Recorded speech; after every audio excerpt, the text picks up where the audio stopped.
Donc pour avoir plus d'analyse, pour avoir plus des explications concernant ce, si je puis dire, quand même, cette rencontre essentielle, non traditionnelle, tenue entre le Premier ministre et un nombre de membres du gouvernement égyptien, et ça d'une part bien sûr, un autre nombre d'intellectuels et des spécialistes égyptiens dans le domaine de l'économie.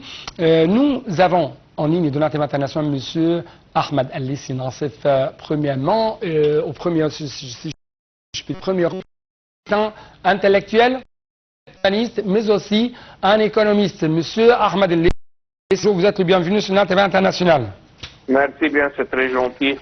Merci beaucoup pour nous rejoindre. Et si je peux dire, vous avez suivi, observé cette rencontre et quelle était votre remarque, notamment qu'il y avait, si je peux dire, de parler franchement de tous les dossiers, que ce soit dans le domaine santé, municipalité, politique étrangère, transformation numérique, les politiques étrangères adoptées par l'Égypte, ainsi de suite. Comment vous avez suivi ces discussions? Pour commencer avec, je pense que c'est très correct, c'est dans la bonne direction sans aucun doute. L'Égypte est un pays énormément riche des intellectuels et des ressources humaines dans tous les domaines.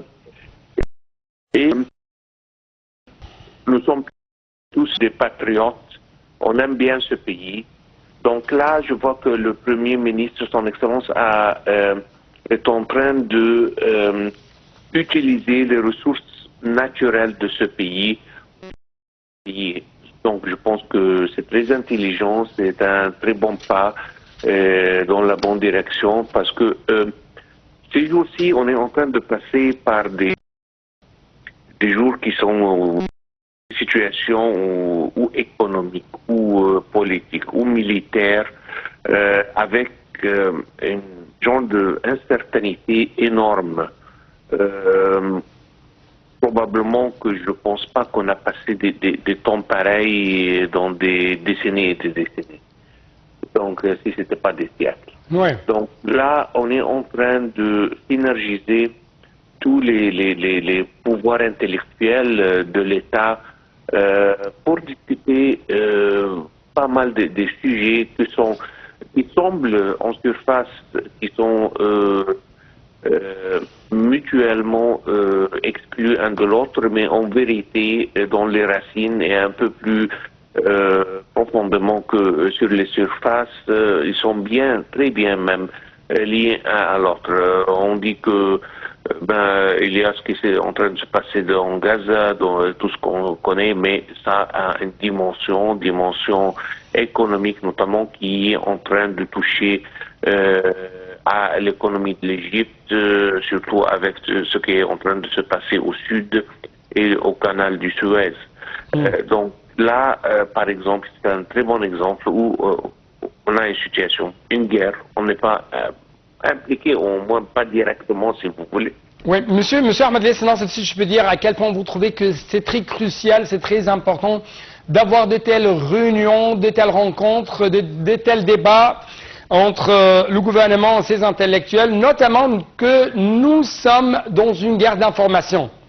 Comme je viens de dire, on a une trentaine de ministères. On ne peut pas avoir tous les intellectuels égyptiens qui sont en centaines et en milliers.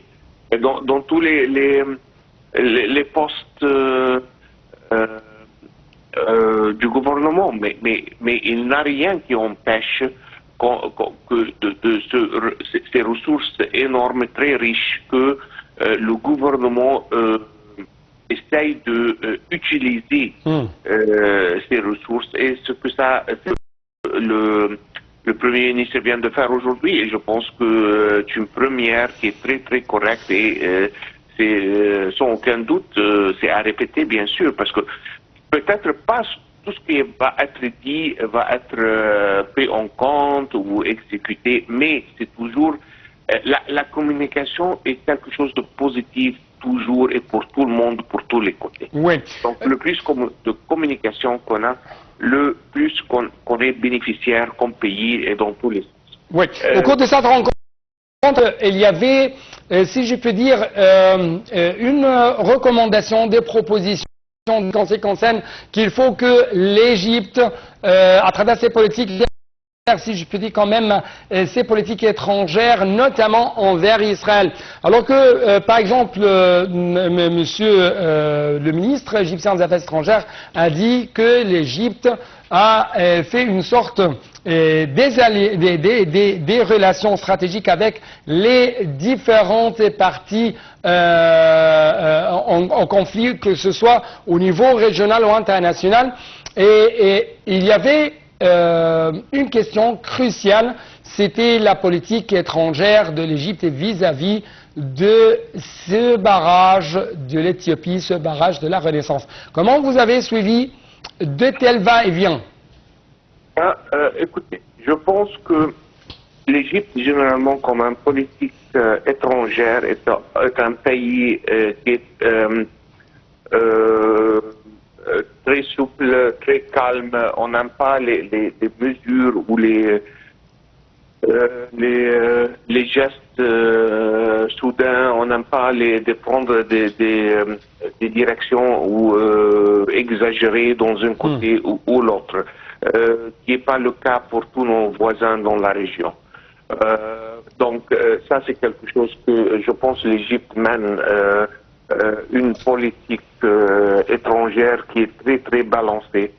Très peu de pays peuvent avoir des bonnes relations, disons, avec l'Amérique, et de l'autre côté, la même chose avec la Russie, par exemple. Et ça, c'est, si vous voulez, c'est un témoin de balance qui est pas, et l'équilibre qui est très difficile à maintenir. Donc quelque chose pareil, mais l'Égypte a réussi à maintenir ce genre d'équilibre. Oui, on a bien entendu tous ces voix qui disent on doit commencer à annuler l'accord de Camp David, on doit arrêter toute coopération avec Israël et tout ça. Oui. Et on ne peut pas se permettre, et ça, des opinions extrêmes, et on a bien entendu pas mal de ces disons, directions ou chansons, si vous voulez. Dans les années 60 et les années 50, on va jeter dans la mer.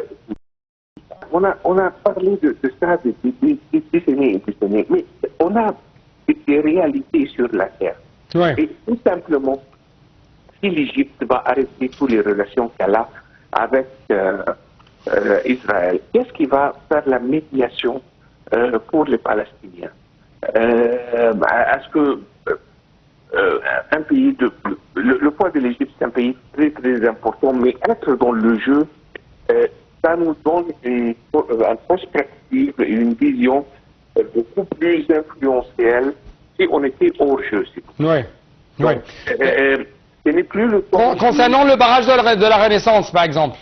Le barrage de la Renaissance, je pense que l'Égypte a démontré à la communauté internationale que on a essayé de négocier pour presque 11 ou 12 ans. On a fait tout ce qui est humainement possible pour gérer la crise ou la malentendu, ou comment on veut l'appeler, les différences entre nous et nos confrères en Éthiopie, d'une façon très sage. Mais malheureusement, on n'a pas vu la réciprocité de l'autre côté. Là, et son Excellence, le président, est sorti, il a dit ça très clairement, noir sur blanc, que on a protégé, on a des intérêts quand même. On ne peut pas être trop gentil, si vous voulez. On sait tout ce qui se passe quand on est trop bon. Donc là, on voit que il y a une direction. On était très, comment dire, on a bien entendu, on a pris notre temps, on n'a pas, on a comment dire, déraciner n'importe quelle direction qui peut venir nous dire ben l'Égypte a été un peu trop nerveux, on a agi de cette façon, si on a utilisé l'autre façon, ou quelque chose comme ça. On a tout fait, si vous voulez. On a pratiquement utilisé tous les moyens politiques, légaux, techniques. Donc là... En fait, monsieur Ahmed Lessénance, il y avait des remarques concernant le contexte mondial. Par exemple, le Premier ministre a dit que le monde se trouve actuellement dans l'incertitude. D'autre part, ces intellectuels ont dit que le monde ou l'ordre mondial est toujours en effondrement. Donc, comment vous avez quand même vu ces discussions en ce qui concerne la politique que l'Égypte doit adopter dans cette phase, notamment que l'Égypte n'a pas de cupidité à l'étranger, ou plutôt n'a pas de cupidité envers les autres pays, et l'Égypte cherche seulement à préserver ses intérêts, ses stabilités, ses progrès. Ce qui n'est pas un objectif qui est terriblement facile. Hein. C'est comme on est en train de diriger un bateau en pleine mer qui est en pleine turbulence, si vous voulez, avec des vagues énormes qui viennent de tous côtés. Ça veut dire que vraiment c'est trop compliqué et c'est terriblement imprédictible. C'est ça qui rend la situation tout à fait incertaine, si vous voulez, parce que on ne sait pas qu'est-ce qui va se passer demain. Même dans la guerre froide, on savait plus ou moins qu'est-ce qui allait se passer. Mais là, aujourd'hui, c'est vraiment très difficile de savoir qu'est-ce qui va faire quoi, qu'est-ce qui va se passer entre la Russie et l'Ukraine. Comment cette histoire va finir avec le Liban et Gaza. L'Iran, qu'est-ce qu'elle va faire contre Israël, ce qui est en train de se passer entre eux. C'est pratiquement impossible aujourd'hui d'avoir une vision claire. On peut avoir des théories différentes, on peut avoir des scénarios différents, mais vraiment c'est complètement obscur. Donc là, ça devient très difficile de planifier, comme son Excellence le Premier ministre a mentionné. Donc c'est énormément difficile de planifier parce qu'on n'a pas le luxe de planification parce que c'est comme on est en train de dessiner des lignes sur l'eau. Ça va changer parce que ça va changer parce que la situation est énormément fluide, énormément dynamique. Bon, vraiment, c'est très difficile de savoir qu'est-ce qui va se passer. Pas dans un mois. Mais monsieur Ahmed Lessénance, j'ai d'autres questions concernant ce contexte mondial qui se trouve actuellement dans l'incertitude. Et l'impact de ça, parce que c'était parmi les points qui ont été proposés, l'impact de ça sur la couche sociale moyenne ici en Égypte, impact économique, je parle de l'impact économique. Je parle que ces chocs extérieurs, d'après monsieur le Premier ministre, a donné des très durs pour l'Égypte en ce qui concerne l'inflation.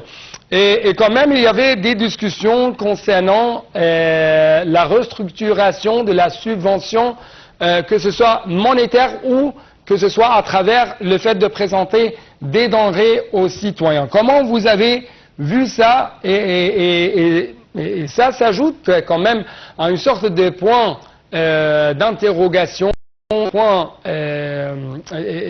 des points contradictoires concernant les priorités adoptées de la part de l'Égypte envers l'infrastructure et l'enseignement, ou la qualité de l'enseignement.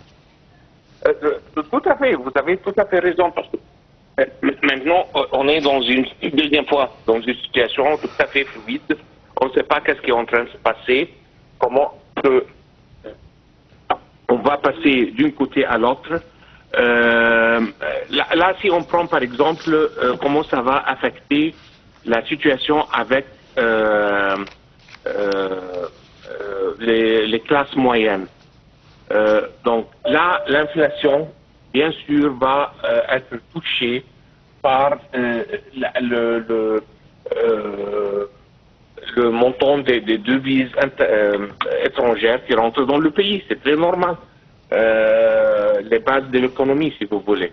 Donc là, on a été touché très agressivement par ce qui est en train de se passer dans le canal du Suez. On vient de, comme le président a dit, je pense hier ou avant-hier, on vient de perdre presque plus que 7 milliards de dollars. Pas énorme. Ouais. Ça va toucher aux subventions. Si vous me demandez l'histoire du subvention en devise ou en qualité ou en produit, ma réponse est très simple là. Que ce soit cette façon ou cette façon, la chose la plus importante que ça soit bien géré. C'est pas comment on donne le subvention ou dans quelle forme. On a pratiquement les deux exemples ont réussi donc dans pas mal de pays dans le monde et on a le contraire aussi dans le monde. Donc qu'est-ce qui détermine quelle direction? C'est la capacité de gérer les subventions et comment on est en train de les livrer à ceux qui les méritent.